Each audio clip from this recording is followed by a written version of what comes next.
Greetings, Nick with Sweetwater here, and today we're going to learn the brutal salvo of riffage that opens one of metal's most iconic songs of all time, Metallica's almighty Master of Puppets.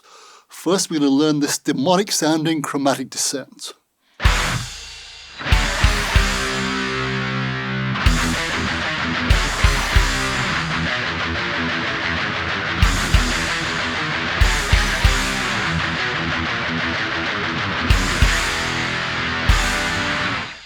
Then we're going to learn the equally evil-sounding, challenging downpick riff that follows it, this one right here.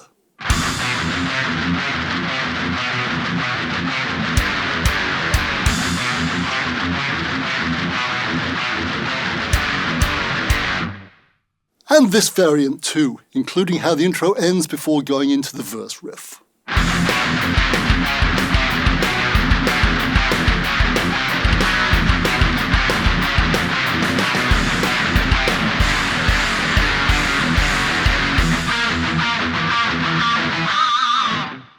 Phew, now that's what I call brutal beauty. Master of Puppets is the title track to Metallica's mighty third album that was unleashed on the world in 1986. This bad boy right here. This album is rightfully held as a groundbreaking thrash metal milestone to this very day, and its title track is also rightfully held as an all-time classic. As I'm sure you already know, thanks to the season 4 finale of the huge Netflix series Stranger Things, the already hugely popular Master of Puppets recently got a huge turbo boost. Now, unless you've been living under a rock for a while, I'm sure you're aware of the fact that the show's character Eddie Munson strapped on a guitar and played the song on the roof of his rickety RV to distract an evil swarm of demonic bats. Epic stuff, as Dustin proclaimed at the end of the performance. Dude, most metal ever.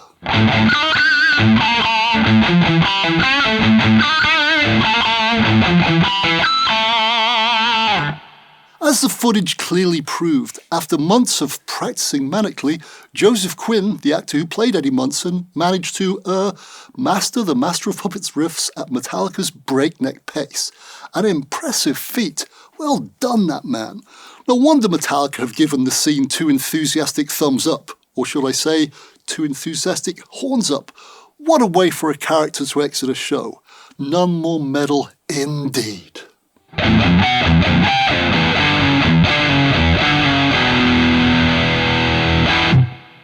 Now, to this day, some 36 years since its release, the song Master of Puppets is still considered to be the gold standard of exclusively down-picked riffage.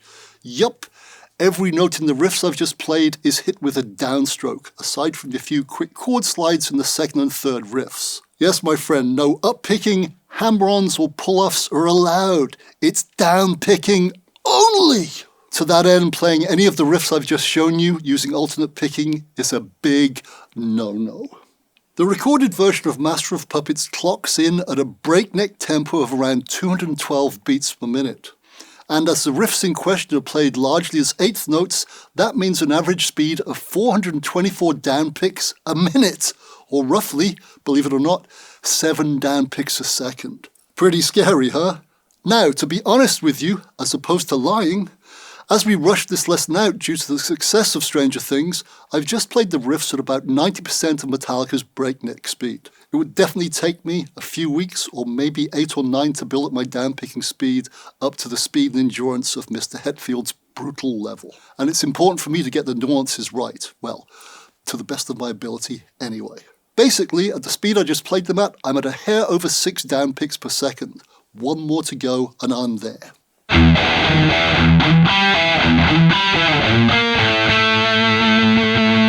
So, learn these riffs slowly and please make sure you're playing them correctly before you try and break the land speed record. Instead, build up your speed and endurance by diligent use of a metronome. Start at, say, 150 beats per minute on the metronome and don't increase your speed until you've truly mastered the riffs at that tempo. Then increase the tempo in stages of 5 beats per minute at a time. It might take you a while, but please don't get discouraged. Providing you apply the 3 sacred P's, namely practice, patience and perseverance, you will start seeing progress, I promise. Remember, it took Joseph Quinn months of practicing manically to pull the scene off. Also, don't forget, at the end of the day, James Hetfield is the undisputed king of downpicking. And these riffs are, as I said before, the gold standard of that art. So, stick with your routine, put the time in, and you'll get it.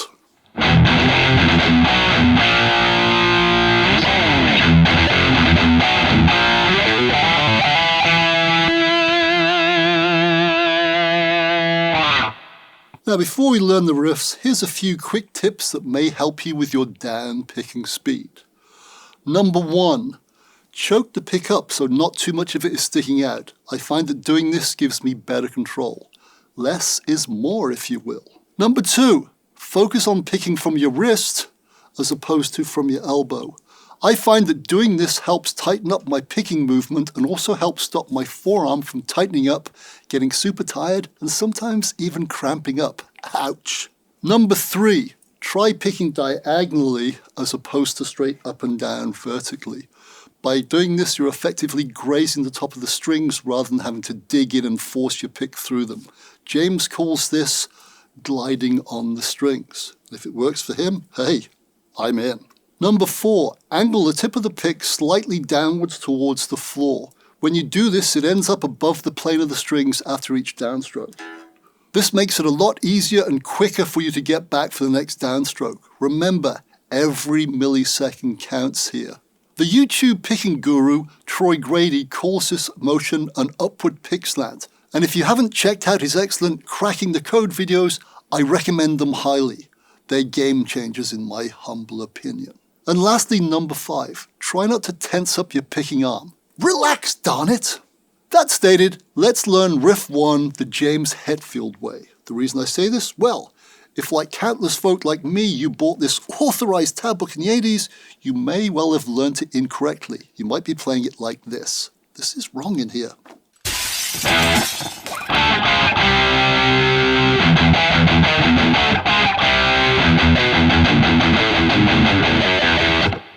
It was sloppy, and while it sounded pretty darn good, it's missing a note at the end, the F note, and also the chords are played in the wrong place, as are some of the notes.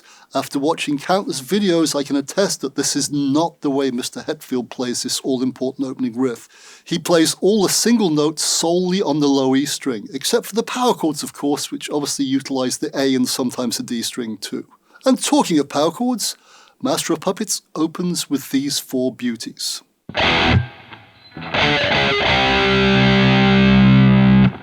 What I'm doing here is this. I'm starting with an open E5 chord, which I play by merely placing my first finger across the A and D strings at the 2nd fret, like this.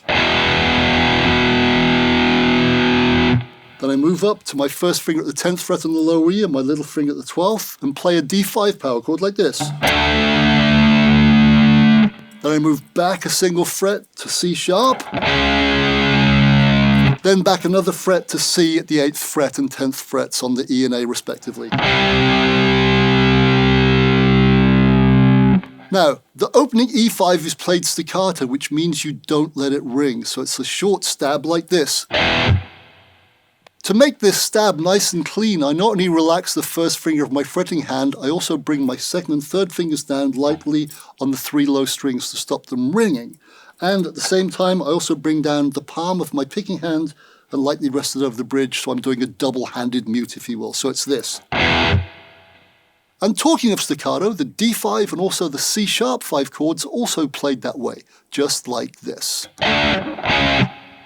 To achieve this, I'm relaxing my fretting fingers and also using the palm of my picking hand at the same time once again, like this.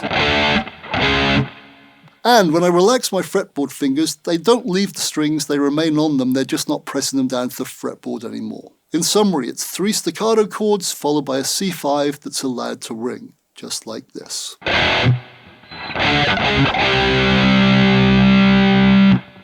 After these 4 chords, we then go to the descending chromatic riff, which is repeated a total of 4 times at the start of the song.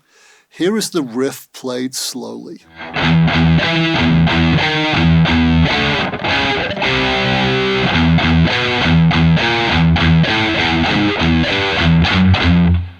To learn this, we're going to break it down into 4 bite-sized chunks. Here's chunk number 1. And again, a hair slower. So it starts with 2 palm-muted open low E string notes followed by the E note at the 12th fret on the same string, like this. And as you can hear, the fretted D note isn't muted, just the open 2. So it's... This is followed by another 2 palm-muted open low E's. Then the D sharp note at the 11th fret. Then another 2 palm-muted open string notes like this. And once again, as you hopefully heard, that fretted D sharp note at the 11th fret isn't palm muted, just the open string notes are. So it's 2 opens, palm muted, then the E note at the 12th fret, non-palm muted, then 2 more palm mutes, then the D sharp non-palm muted, then 2 more open palm mutes. Got it? Chunk number 2 is next, and it's real easy because it's deja vu. It's the D5, C sharp 5, and C5 power chords we just played a few minutes earlier. These ones right here. And once again, the D5 and C sharp 5 chords are played staccato. The C5 isn't. So if we combine chunks 1 and 2, we've got this.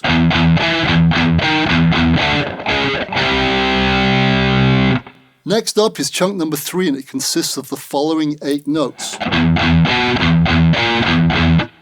As you've just heard, it starts with 2 palm-muted open low E strings followed by an unmuted B note at the 7th fret on the low E string.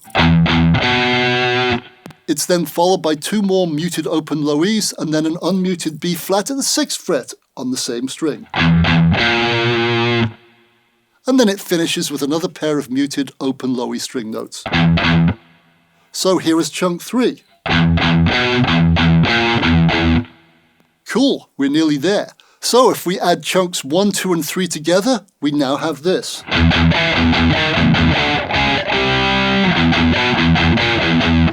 And one more time, a hair slower.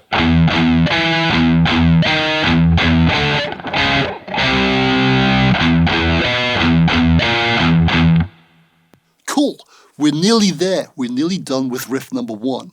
All we've got now is chunk number 4, which is another 8 notes, and it goes like this. The first 4 notes are these. All we're doing here is this. We're playing the A note at the 5th fret on the low E string, which is played unmuted, followed by a single muted open low E note, then an unmuted G sharp note at the 4th fret, followed by another palm muted open E, like this. That just leaves us with 4 more notes and we're done. Here are those 4 notes. The first one is an unmuted G note at the 3rd fret of the low E string. This is then followed by 3 consecutive palm muted notes on the same string. Open, then the 2nd fret note, then the 1st fret note, just like this. And it's that last note, the F at the 1st fret, which is often missing in transcriptions, by the way, including the book I just threw away. That means chunk 4 in its entirety is this. And again, a hair slower. So, if we add all 4 of our chunks together, hey presto, we have riff 1. Here it is.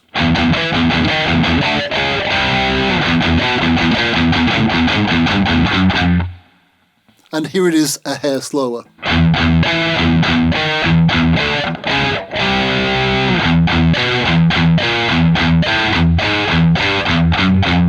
As you probably noticed, we've literally played each and every fret on the low E string from the 12th fret all the way down to the 1st, and we've done it in a 1 fret at a time descent. 12, 11, 10, 9, 8, 7, and so on, all the way to 1. This 1 fret at a time movement on a single string is often called chromatic. As already mentioned, after the opening 4 chords, the riff we've just learnt, riff number 1, is played a total of 4 times. Here's the whole enchilada, played jolly slowly.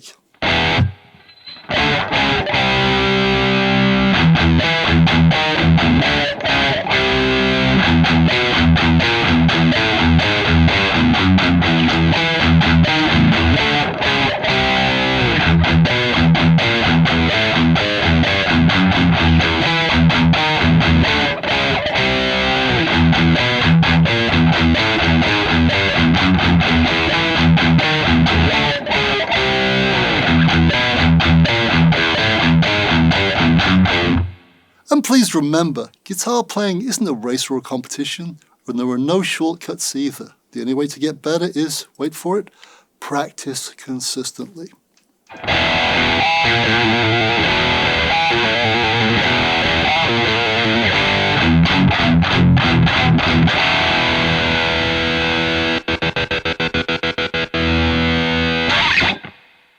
Next up is riff number 2, and here's what it sounds like played slowly.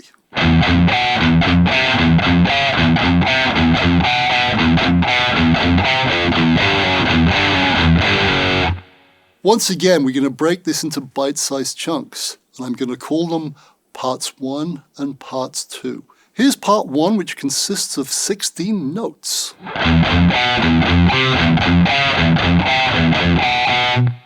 Now, 16 notes sounds like an awful lot, but there's a pretty logical pattern going on here, and it only uses a total of 5 notes. And those 5 notes are 2 on the low E string and 3 on the A string. The 2 on the E string are the open low E string note and the 1st fret note.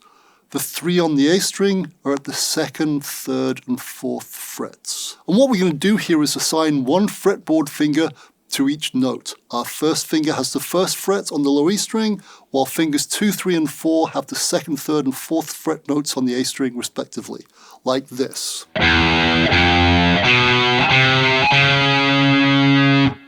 Pretty simple, right? And just so you know, the 2 notes on the low E string are always palm muted, while the 3 on the A string aren't. Got it? Here's an easy to follow, allegedly foolproof formula we're going to use to learn this riff. Open or 0 is the palm muted open low E note. 1 is the palm muted 1st fret note on the low E string with your 1st finger. 2 is, wait for it, the unmuted B note at the 2nd fret on the A string with your middle finger. Then 3 is the unmuted C note at the 3rd fret on the A string with your ring finger. And last but by no means least, 4 is the unmuted 4th fret note on the A string, which is played using your pinky. Don't avoid using this little guy. Got it? Like I said, pretty simple, right?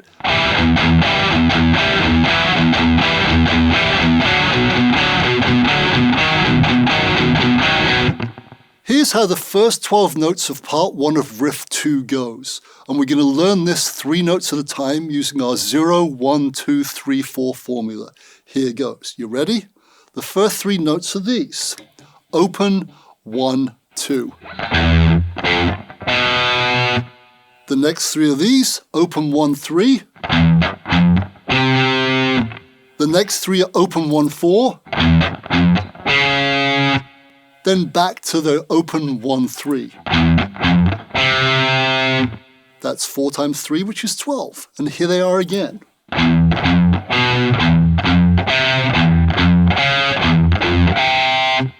Can you see and hear the pattern I'm talking about? It's pretty easy, right? Cool stuff. Now, being a math genius, I know that 16 minus 12 is 4, which means we've only got 4 more notes to go on part 1 of riff 2. And those 4 notes are these.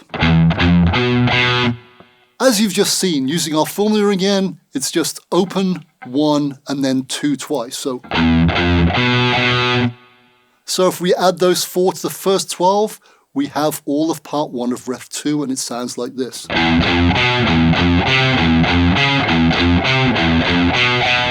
Next up is, wait for it, yep, riff 2 part 2. This one right here.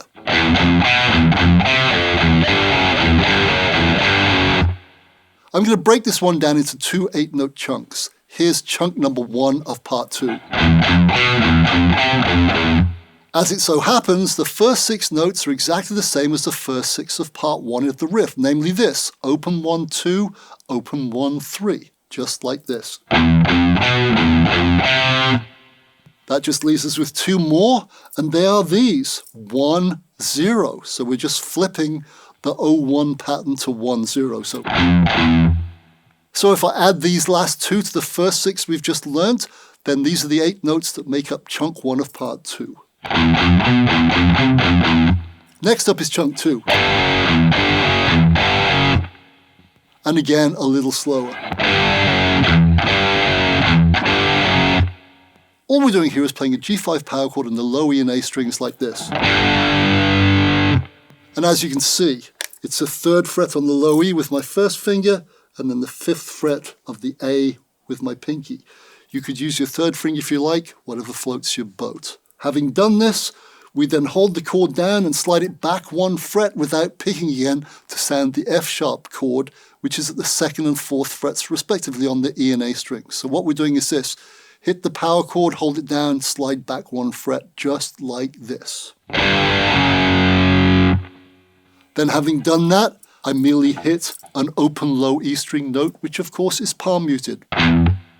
Then I do the exact same thing again, namely hit the G5, slide it back to the F sharp 5, and then hit another open low E string. So I've got this in total.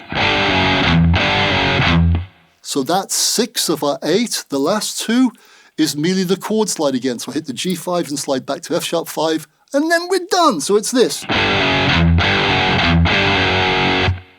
So if I add those 2 chunks together, here's part 2 of riff 2. So having done both parts 1 and parts 2 of riff 2, if I combine them, I've got the whole thing. And it sounds like this.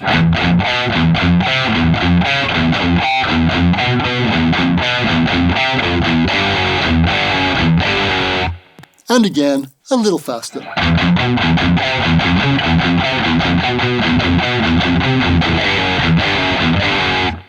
And so ends riff 2. Now, not only is this a great riff, it's also a killer pinky finger workout too. And oh yeah, don't forget, my friend, downpicking only. No upstrokes, hammer-ons or pull-offs allowed under any circumstances. The only slight cheat is the chord slides.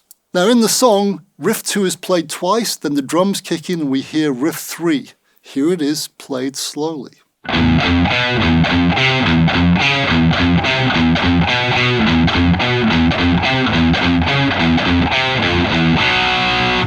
Now, just like riff 2, I'm going to break riff 3 into 2 parts. And by Jove, as luck would have it, part 1 of riff 3 is exactly the same, I repeat, exactly the same as part 1 of riff 2, namely this.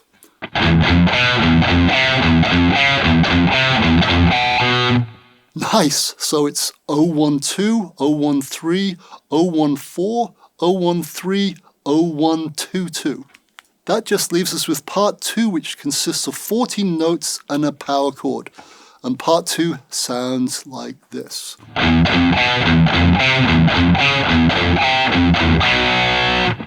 And once again, I'm happy to report that the mighty metal gods have showered us with good fortune, because the first 12 notes of part 2 are exactly the same as the first 12 notes of part 1, namely these bad boys right here. So it's open 1, 2, open 1, 3, open 1, 4, back to open 1, 3. So all that's missing is this. Yep, you heard correctly. 2 palm muted notes on the low E followed by a B5 power chord played on the A and D strings. Hurrah! Those 2 palm muted open low E string notes are 1, 0, and then we play the B5 like this. As you can see, my first finger is at the 2nd fret on the A string, which is a B, and my little finger is at the 4th fret on the D. I just play them together with 1 deft downstroke. So if I add this to the first 12 notes, hey presto, we've got part 2 of riff 3, which means we're done, because we already know part 1 because we learnt it in riff 2. Here is part 2 of riff 3.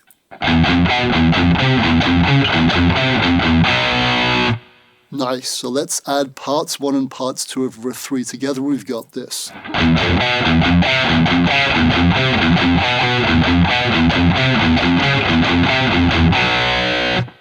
And again, a hair slower.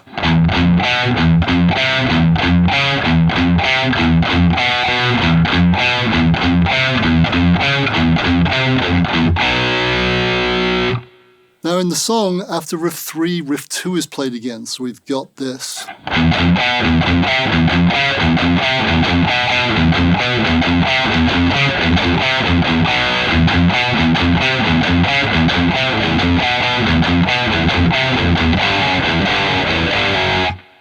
After we've done this, riff 3 is repeated again, followed again by riff 2, but this time at the end, the second chunk of part 2 of riff 2, which is the chord sliding part, is played twice, like this.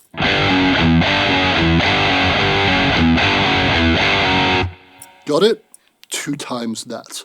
Then, just before the verse riff kicks in, one guitar plays a staccato open E5 chord stab like this, while the other one does this nifty little demented sounding ditty.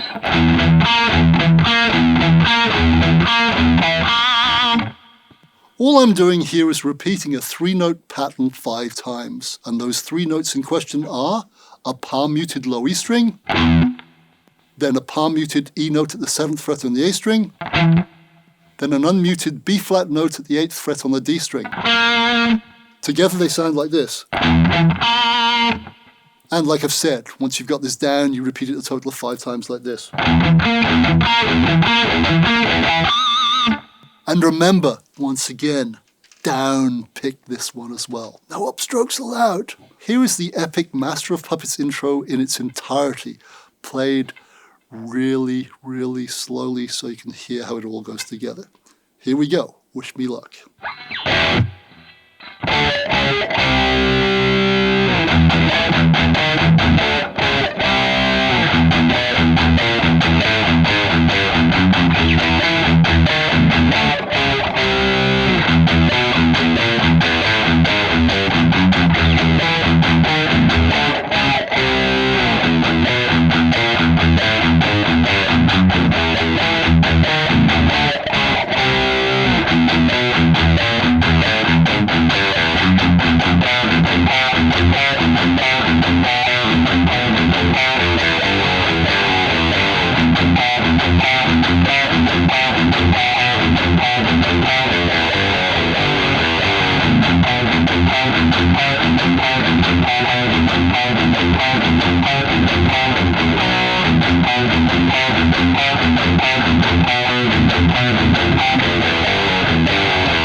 Phew! Close enough for rock and roll. And there you have it, my friend.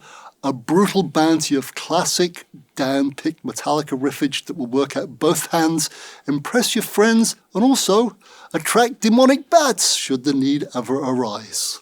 Have fun with these, and please don't forget to build up speed slowly but surely. And that's exactly what I'm going to be doing over the next several weeks or so, as I'm determined to get this one down at the Metallica-approved speed of 212 beats per minute. Oh yeah, and if you'd like a future lesson that focuses in on the art of downpicking with aggression, accuracy, stamina and speed, please let me know in the comments below. Like I said, have fun with this one. I'm out. See ya!